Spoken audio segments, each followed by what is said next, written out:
Hi students, all of you. ఇది మనకి ఏదైతే ఇష్యూ మనకి ఇండియాలో ఓవరాల్గా ఇంటర్నేషనల్గా ఏదైతే లక్షద్వీప్ గురించి జరుగుతుందో దాని గురించి తెలుసుకోవడానికి ట్రై చేద్దాం. మనకి 2024 జనవరిలో ఫస్ట్ మంత్లో మనకి ముందుగా ఫస్ట్ వీక్లో మనకి ఏంటంటే నరేంద్ర మోడీ గారు లక్షద్వీప్ని విజిట్ చేయడం జరిగింది. అందులో మనకి చాలా కాంట్రవర్షియల్గా ఫామ్ అవడం జరిగింది. మాల్దీవ్స్ నుంచి ఆపోజిట్ చేయడము, వాళ్ళ ఎవరైతే మినిస్టర్స్ వాళ్ళు ఉన్నారో, ఎవరైతే ఆపోజిట్గా మాట్లాడారో వాళ్ళని సస్పెండ్ చేయడము, అవన్నీ జరుగుతూ ఉన్నాయి. సో మనము చదువుకోవాల్సిన పాయింట్ ఆఫ్ వ్యూలో కానీ ఇష్యూ ఏదైతే జరుగుతుందో దాని గురించి తెలుసుకోవడానికి ట్రై చేద్దాము. ముందుగా అసలు లక్షద్వీప్ అనేది ఎక్కడ ఉంది, ఏంటి, దాని గురించి తెలుసుకుందాము.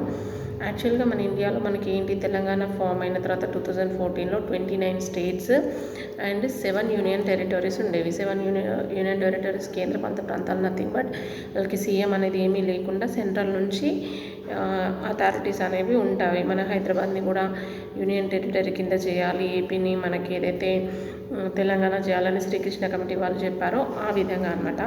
సో ఇదేంటంటే లక్షద్వీప్ అనేది మనకి యాక్చువల్గా ఈ 8 యూనియన్ టెరిటరీ టాపిక్ అనేది 2019 ఆగస్టులో బిల్ పాస్ అవ్వడం జరిగింది. తర్వాత అక్టోబర్ 31, 2019 నుంచి అది అప్లికేబుల్ అయింది. సో మనకి ఏంటంటే మనకి నార్త్ ఇండియాలో వచ్చేసి మనకి 4 యూనియన్ టెరిటరీ, జమ్మూ కాశ్మీర్ కానీ, లడఖ్ కానీ, చండీగఢ్ కానీ, తర్వాత ఢిల్లీ కానీ, తర్వాత దాద్రా నగర్ హవేలీ, డామన్ మరియు డయ్యూ ఉండేది, దాన్ని కూడా యాడ్ చేయడం జరిగింది. తర్వాత పుదుచ్చేరి అనేది ఉంటుంది. ఇవన్నీ ల్యాండ్ బార్డర్లో ఉంటాయి. ఇక మనకి వచ్చేసిన ఎక్సెప్ట్ ఇంకా 6 కాకుండా ఇంకా 2 ఏంటి, లక్షద్వీప్ అండ్ అండమాన్ అండ్ నికోబార్ అనేవి 2 ఐలాండ్స్ ఉన్నాయి. ఇదేంటి మనకి ఇది రైట్ సైడ్లో బే ఆఫ్ బెంగాల్స్ అక్కడ దగ్గర ఉంటుంది అండమాన్ అండ్ నికోబార్.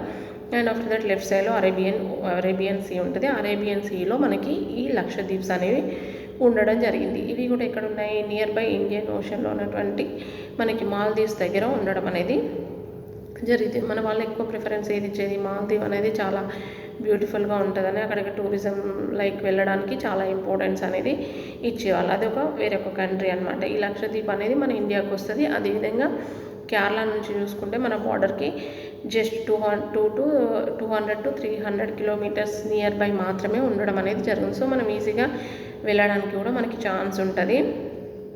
అలాగే ఇక్కడ ఏంటంటే ఈ లక్షద్వీప్ అనేది ఏంటంటే మెయిన్గా ఒక 36 ఆర్కిపెలాగో అంటే మనం ఏమంటామో తెలుగులో ద్వీపాల సమూహము అని అంటారు. మనకి 4 సైడ్ వాటర్ ఉంటే దాన్ని ఐలాండ్ అని, ద్వీపం అని అంటారు. మనము ఇండియా ఏదైతే ఉంది మనకి సౌత్ నుంచి మనకి 3 వాటర్ బాడీస్ ఉన్నాయి కాబట్టి కదా దాన్ని ఏమంటాము పెనిన్సులా అని చెప్పడం అనేది జరుగుతుంది. ఇప్పుడు అరేబియన్ పెనిన్సులా అని ఏదైతే ఒక బార్డర్ ఉందో, ఇప్పుడు దానికి మళ్ళీ మనకి ఏంటంటే ఇది ఒక 9 డిగ్రీ ఛానల్, 8 డిగ్రీ ఛానల్ అనేది ఒకటి టాపిక్ వచ్చిందనమాట. మనకి 9 డిగ్రీ ఛానల్ అనేది ఈ లక్షద్వీప్లో ఉన్నటువంటి లక్కదీవ్స్, మినికాయ్ ఐలాండ్స్ని సపరేట్ చేస్తూ ఉంటుంది. దాన్ని 9 డిగ్రీ ఛానల్ అని.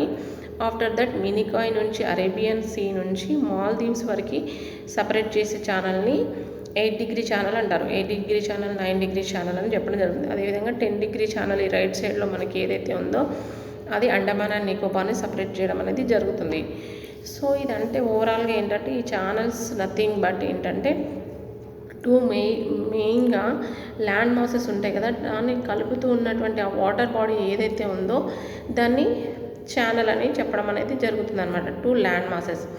అదేవిధంగా మనం స్ట్రైట్ అని కూడా అంటాం కదా. ఆ స్ట్రైట్ అంటే ఏంటంటే 2 లార్జ్ ఏదైతే వాటర్ బాడీస్ని ఏదైతే కనెక్ట్ చేస్తుందో దాన్ని స్ట్రైట్ అంటారు. అది స్ట్రైట్కి ఛానల్కి డిఫరెన్స్ అనమాట, ఈజీగా అర్థం చేసుకోవడానికి.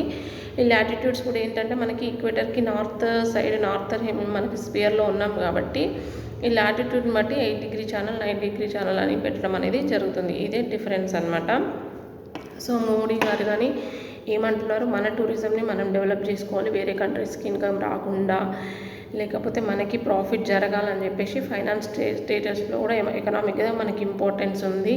అదేవిధంగా ఇది చాలా బ్యూటిఫుల్గా ఉంది అని చెప్పడం జరుగుతుంది. సో ఇది లక్షద్వీప్ స్టోరీ అనమాట. దీని గురించి ఇంకా స్టడీ చేయడానికి ట్రై చేయండి. మళ్ళీ మనకి ఏమంటాము, లక్షద్వీప్ దాన్ని సీఎం ఉండరు కాబట్టి లెఫ్టినెంట్ గవర్నర్ అంటారు. లెఫ్టినెంట్ గవర్నర్ ప్రఫుల్ కోడా పటేల్ గారు ప్రజెంట్ ఉన్నారు.